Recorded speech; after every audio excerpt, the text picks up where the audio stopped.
here we go for game 2 of regionals, Swiss pairings. So this is, to reiterate, from the San Rafael regionals that happened on Saturday, the 19th of July. So this was just north of San Francisco, and we had 75 people in attendance, so it was a very good turnout. And we were doing 6 rounds of Swiss pairings, and then it's a cut to the top 16. So I have a bunch of games from the Swiss pairings recorded, a bunch of my games just due to the logistics of recording. So open hand there, Trick of Light, it's good to have, a shock, but the agendas there were not good, and more importantly I did not have ice, and no ice against Gabe is an instant mulligan in almost any situation I could think of. So I'm playing Noah on the right side of the screen. Played against his Corp, his NBN Corp in the first game, which was a quick game, just because NBN games are always quick one way or another. And I have Tenon as my Corp versus Gabe. So this deck is, I originally took the deck that won Chicago Regionals, and I was playing around with that. I liked it a lot, and I just kind of modified it from there. So it's still pretty similar to that deck. Focuses a lot on Trick of Light, but I made some changes. The biggest change I'd say is I switched the economy, like I went all in with successful demos. I have 3 successful demo, and very happy with successful demo. That's the best part about this deck. So first click I just draw up. I think I get a swordsman. And I put I think it was the Mitsubako down on HQ and the swordsman down on R&D. So he siphons first click. Definitely a bold play. I guess in that case you're hoping that the Corp cannot afford to res the HQ ice. But in this case, you know, it looks like maybe he just really wanted me to res that HQ ice. He had the special order in hand. So especially if he has another siphon here, then he could trigger that siphon now. So third click, the Crota goes down, and he might just be making a 4th click run into HQ, which is always a bit risky here against NVN or against Jinteki. My deck doesn't have too many traps. It has 3 shocks and 3 Shikyus. So he runs in, he actually makes a credit off of that because Gabe pays him. So yeah, not too many, I don't have any snares. There's a Shikyu though. So he has 3 cards in hand, and in this case I would like to like spend all 3 to cause him to, you know, maybe take in that case, but so I access it again, and no, right now you could, if you access again, it will trigger. So yeah, he's just explaining the Shikyu thing. It's a little bit confusing. Players don't. It's not. People haven't totally figured out how it works yet. So just explain some details on that. He was trying to decide if he wanted to trash it or not. In this deck, it's probably like playing against this deck. It's best not to. I mean, trashing a Shikyu I think could go either way, but a shock specifically, I don't think you should ever trash a shock versus this specific type of deck, because I'm trying to get the shocks in the archives as fast as I can anyway. I don't usually keep them in HQ. So he runs HQ first click, and I res Caprice. So Caprice here serves a few roles. I mean, it just keep him out of HQ, which is great. And yeah, he correctly guessed. So he's gonna look at my card in HQ and then trash that Caprice almost certainly. It's just he's a archive memory. So the Caprice does a few things. It just is extra defense against siphons and that kind of thing. It triggers an unsuccessful run, which is great for a successful demo. So it's another opportunity for a successful demo. And it also gives you Tenon token if you could keep him out of your servers. So I cannot afford to res that Swordsman. So I got lucky there. Getting lucky here with some early net damage, which is always great to... And I kill one of his same old things, so that is fantastic. And he's just thinking if he wants to trash the shock here. Yeah, he decided not to, and I think that is the right decision. Again, against this deck. Against other Jinteki decks, maybe you do want to trash that. Yeah, but like I said, this deck, I'm just going to put that shock in the archives pretty soon anyway.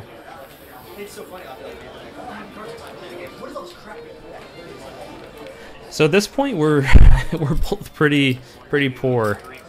So I'm just taking money, which that is I think a very risky thing for me to do right now. Because if he gets a siphon this turn, then that's a pretty profitable siphon. I perhaps should have just taken 2 credits and maybe installed another ice on HQ. 3 deja vu. Okay, so yeah, he's gonna siphon me again here. He is.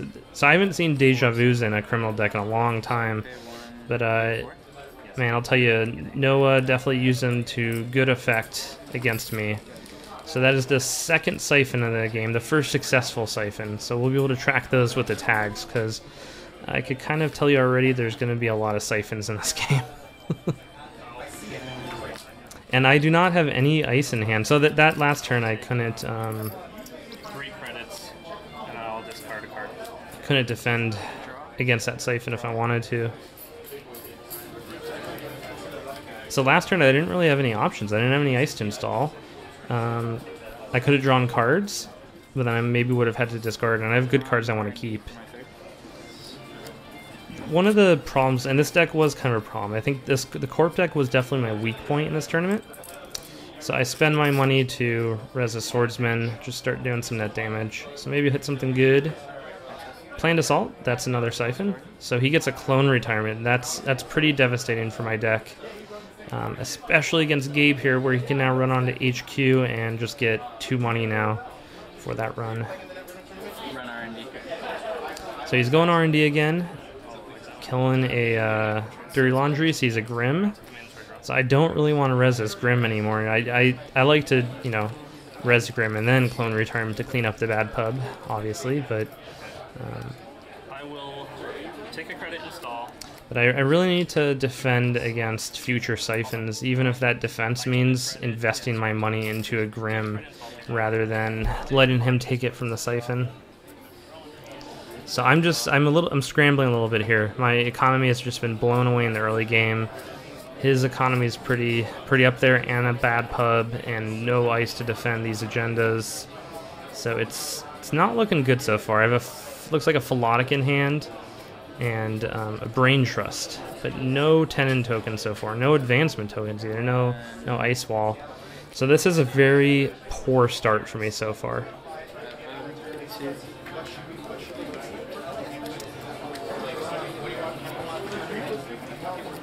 And I could have reversed those ice at the very start, but so I just do 1 net damage. But you don't want... Oh, so I hit one of his account siphons in hand. So that was actually a credit well invested. So at this point, there's effectively 3 siphons in trash, I believe, because there's the 2 siphons and 1 same old thing. And a planned assault, so I don't know, you could kind of call that 4 siphons in some ways. Let's just take credits. Yeah, so those... I forget what I was talking about before. Talking about that siphon, but yeah. Okay, so my hand, agendas, Trickle Light, and not much else. I think there's an archive memory. So all I really need here are advancement tokens. So he's gonna siphon me. I can't afford to res this Grim. So I could potentially there spend 1 of my credits to bring the Himitsu Baku back into hand and draw another agenda. So this is just devastating. This is the deck completely falling apart. I only have 1 Jackson Howard in the deck, so I take 3 credits. And during this tournament, you're gonna see me clicking for a lot of credits, and I don't think in a lot of cases it's a bad decision I'm making. It's just the deck kind of folding under me. And I'm not the type of player to usually blame my deck or blame bad luck, but I do think there are some problems in how I constructed the deck, which led to some losses in the tournament. But I'll talk through how I could have possibly worked through those issues and so on. And with that, so there's an interesting dynamic in this. He fems the Grim, so now that Grim is just totally off the table. R&D? So there's an interesting dynamic with this deck where, you know, they want to run on archives at some point, especially in this situation, because they think I might be dumping agendas. So I can't really put agendas in there. It's just use as chum. But the upside to that is I get a lot of traps in archives eventually. So when they do go check it, I could just get a surprise flatline, or in a lot of cases, they'll pick up some sheet cues. And very rarely I don't actually know if it happened in this tournament, but I will combo some Shi Qs and agendas and trick a light out a Philotic for a flatline. So I just install that chum. That does help defend R&D, because right now he's getting R&D for free. So Dirty laundry, R&D. I really don't want him to get into R&D for free, at the very least. So now that makes the swordsman 4 strength. So that is a lot more taxing all of a sudden. So I'll go 2 to boost, 2 to boost. And so he's going to break the swordsman. Now if you don't break both, Chum will fire. And I'm just explaining to him that he's doing the math here, but he was going to just break the 1 subroutine on swordsman, and he doesn't have enough to break both. Okay, so I jack out after Chum. So he jacked out. So that's an unsuccessful run. A 10-in token. Yeah. And that does give me my first 10-in token. I'll put there. Trickle. So I put it on the chum just because the chum is the highest strength thing right there. Oh man. So now I have 2 trickle lights in hand and 4 agendas. That sucks so much. I think the decision here is I throw the medical research into archives. He probably will run on art, especially with how long I'm sitting here trying to make this decision. I think that is a factor. You know, they see you trying to like decide and just take a bunch of credits, like wow, their hand must be full of agendas. Take 3 credits. Hold on. So putting the chum above the Grim would have been really attractive too, because that means that he has to either break the Grim, which is super expensive at that point, or bypass and take 3 net damage. So I would have really liked to put that above the Grim, but at the time it seemed like more of a priority to make it more expensive to get an R&D. So I ditched one of my trickle lights. Inside job R&D. Okay. So he's going into R&D with an inside job. Score. It gets the second clone retirement. So at this point, I say that's bad. This deck needs to score one of the clone retirements to win. It kind of does because it's too difficult. So I do draw an Enigma. That's worth pointing out. I'm feeling very desperate at this point, so I'm about to do desperate things. Also, one same old thing has been trashed. I haven't been siphoned in a while, and I feel like I would be. So I install the Enigma, install I think a Brain Trust, and take a credit. I'm just hoping he can't play that inside job again, and I'm hoping he doesn't throw down a Yogg or something like that. And then I might be able to score this agenda out. Might be able to sneak one through. Sorry, I feel like I was talking about something before that Enigma came up, but it's a little bit late at night and I'm losing my train of thought, so I apologize for that. My second. Okay, so second, the good thing about this... Oh, I'm sorry, that's just a quandary. Yeah, this deck doesn't have Enigmas. So a Parasite will also... Yeah, so he has a Parasite in hand. I'll run there for my 4th. And 4th click he's going in, and he will steal it. Okay. So he is up 4-0. Take the mandatory draw. And I get another Grim. That's not helping me much. I would love an Ice Wall. An Ice Wall would... Install here for the first click. So I decide to clean the old Grim with a new Grim. Clean the Fem token off. 3rd click, I'll head. So that turn worked out pretty well. I draw the Grim, I install it over the Fem's Grim, and I get the money I need to res it and not be totally broke. So if he does run on this... right now he could actually get through it, because he does have 2 bad pub. So he has, in a run he has 7 money right now. He has 5 credits and 2 bad pub, which is enough to get through the Grim. If he runs on it now, though, I got the Fem. Which would certainly be the correct target to kill. If that happens, I think this game takes a dramatic swing.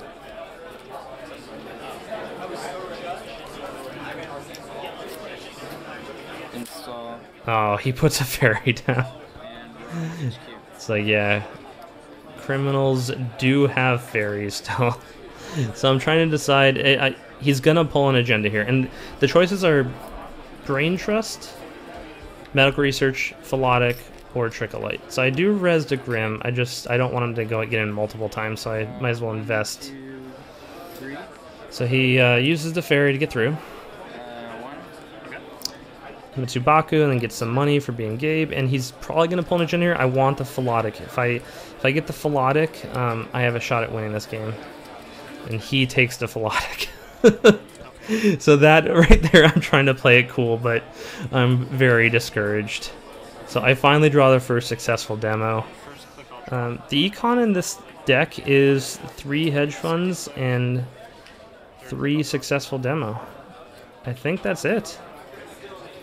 And I do generally run pretty poor. I don't need that much money to win, but I don't know. When I get the successful demos, the games go a lot smoother. So I don't know, 1 or 2 more economy cards I think would have benefited me a lot. I really wanted to get like blue level clearance in. I thought would have been great, or green level, but I just couldn't figure out how to make the influence work. But those cards would have been fantastic. 2, and then take it for 3 and 4. So I think also on that previous turn, I could be wrong, but I think he had, well, I didn't have the tenant tokens at the time, but I think I had enough to kill him basically. I think he had 3 cards in hand on that 4th click run, and I think it was a 4th click run. So if I had another tenant token, I would have been able to kill him then. But man, if he has 4 agendas scored, Philotic would have definitely been a solid option. He's definitely running low on cards in general. Yeah, this looks like 2 cards in hand right now. So the Jackson Howard was a big boost here. Second click, I'll install. And so I just put the ice wall over archives. I'm not even probably going to res it. I just want it as a good place to put 10 tokens. And I can finally offload some of these agendas here. Oh, I think I'm just making a... that might have been a misplay. I get rid of... Well, successful demo, I'm not going to be able to trigger it right now just because he has, his breakers out and no surprise ice here. So I guess that was reasonable. But I am going to be able to score an agenda. I'm going to be able to score one of those brain trusts on the following turn. So he sees a Caprice Nisei and trashes it.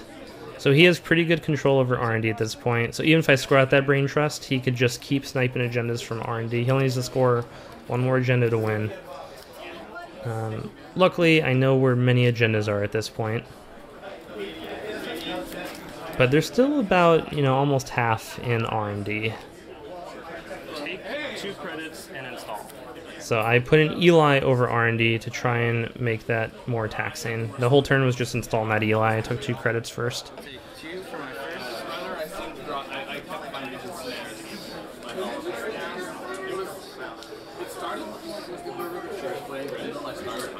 So he takes some credits from Armitage, does some code busting, some more code busting. And we're probably going to see an R&D run soon. If he just keeps getting into R&D once a turn, he'll statistically win the game in like, I don't know, 2 or 3 turns or something. Okay, so he does a build-up turn. Just builds up some money. I do get a 10 token, and I put it on the ice wall. Oh, I draw a hedge fund. That's great. So this is a weird decision. Like, I hedge fund. Do I hedge fund or do I Trick of Light an agenda out? I do have to worry about a siphon. He has money to siphon me now. And he will probably siphon me even if I Trick of Light right now. So I think this is probably the right decision. If he doesn't siphon me this turn, I can get back up to 9 on the next turn. One is Deja Vu. So yeah, the siphon is coming in this turn. So it's probably the right decision. He's going to get less money from the siphon. Otherwise, I mean, I would have been up 4 money after the siphon. He's just making sure he has enough here to get through the server. 2, I'll draw. 3, I'll siphon. So I'll pay 6 to get to Graham. So he's paying. To break it. Okay. And then a bad prep to break He's paying a total of 6 money to get my 3rd click. 6 money. And so I'll get. Well, no, he gets +2. So it's he basically spent 6 to get 8 and to steal all my money.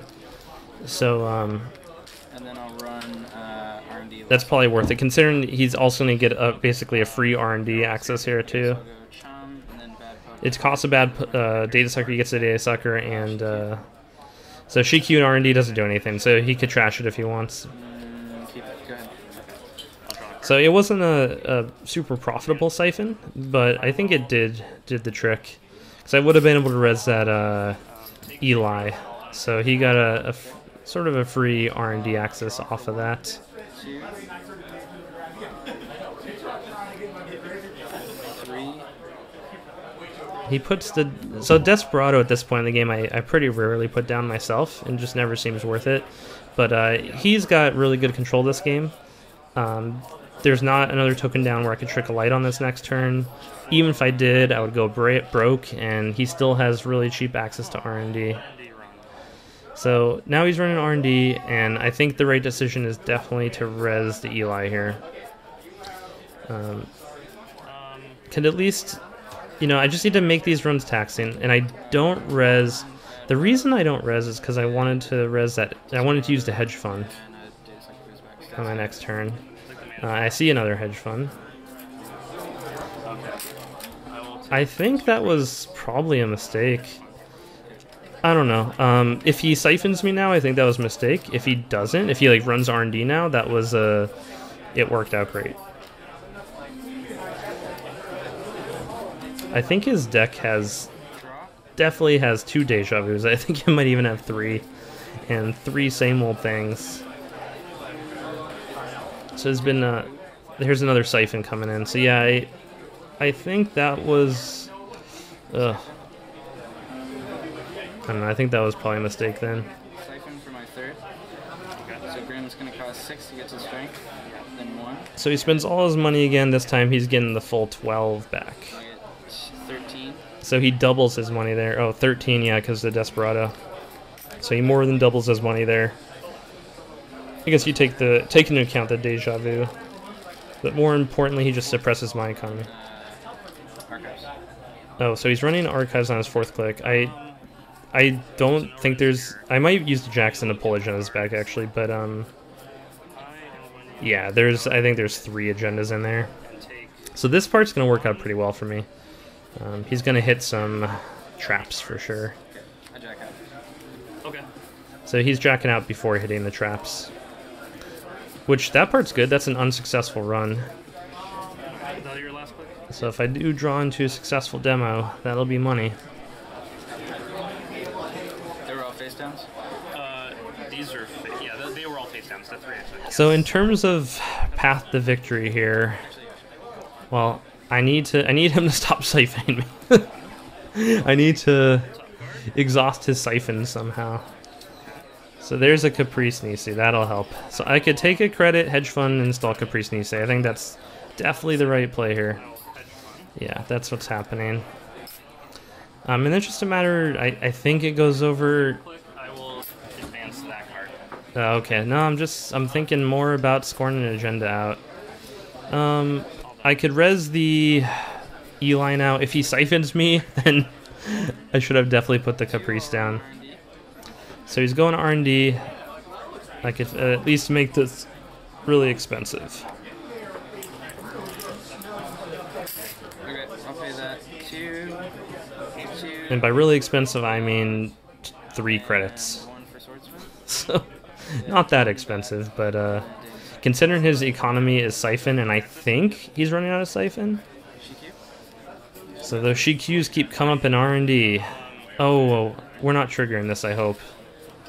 We are definitely triggering this, and this is a mistake. Yeah, we just forgot about Shiq not triggering from R&D. So that was just, the game's been going on for 24 minutes or so, and we are getting mushy-headed. 3rd, I'll draw. 4th, I'll run HQ. Okay. I don't usually make that mistake with GQ. That was weird. It's always weird to see when you make mistakes because you obviously don't realize you're doing it at the time. So he's just doing an HQ run. He has a like 40% chance of. I got lucky there. Just sees a trick of light, so hopefully I don't draw an agenda. Oh yeah, I draw the GQ obviously. So now I score out a brain trust for sure. Just so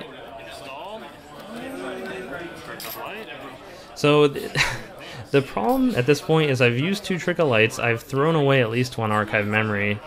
There might be another archive memory in trash. Just I was agended flooded early.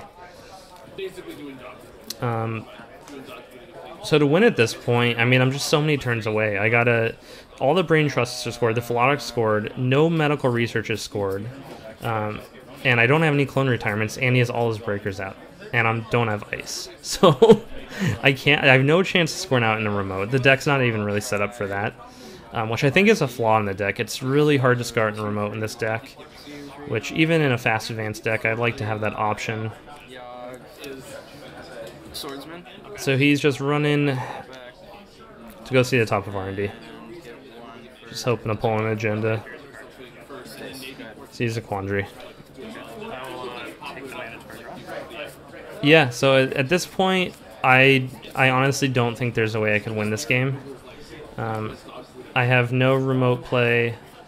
I don't even have, you know, I need to score out even 1 medical breakthrough. I have to get 2 trick of lights. And that would require 4 10-in tokens. So, I don't know. I mean, I never really concede a game, just because I always like to hold out hope. But I really don't think there's a path to victory here for me. 4 run archives. There is Inazuma in the deck, so I suppose there is a potential there. If I draw Inazuma, combine it with that Quandary, I could perhaps score out of a remote if I clear virus tokens as well. It's like, so he runs archives and just sees some traps.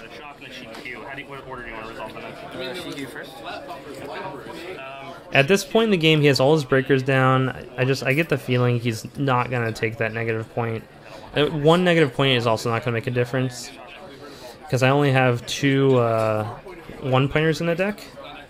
So he has both of those, and the rest are 2-pointers. So I just do a little net damage, hoping to... I don't know, I feel like a credit is worth a net damage. I don't know if that's strictly true, but...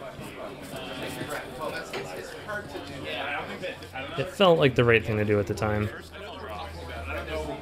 So I draw a medical breakthrough. I think my best... and I think this would work a lot better if I wasn't playing Noah specifically. So I could try and bluff that medical research down. I think would be my best play at this point. Install advance. So he is siphoning me. There's another siphon. And taking all the credits away. So that would have been, I think, my best play, assuming I didn't get siphoned here. The problem is, Noah knows my deck pretty well at this point. I played him the night before. And, you know, I've been using this deck long enough that I think just people that I play with a lot kind of know that I don't have traps. But I think that would have been my best play. Just hoping that he wasn't willing to check, and then I would have had a shot. So he's leg working in his 4th click. He's going to... I'm pretty sure he's going to have 4 left after this. Yeah, plenty. So he is... there is a chance here, right? Because I have 3 cards that are not agendas, but it's very unlikely, and that is game. So that was a rough game. That is a pretty good example of how the deck folds under pressure. And so I did have some good games during the day. I mean, I did pretty well in the tournament overall, so you're going to see some good 10-in play, but that's a good example of the deck just not working, and I don't know, I probably made some bad decisions too. I'd love if everyone pointed those out. I'm being serious as well. I like to hear what plays I could have made different. But so there will be a lot of games soon when I have time to record them. And thanks for watching.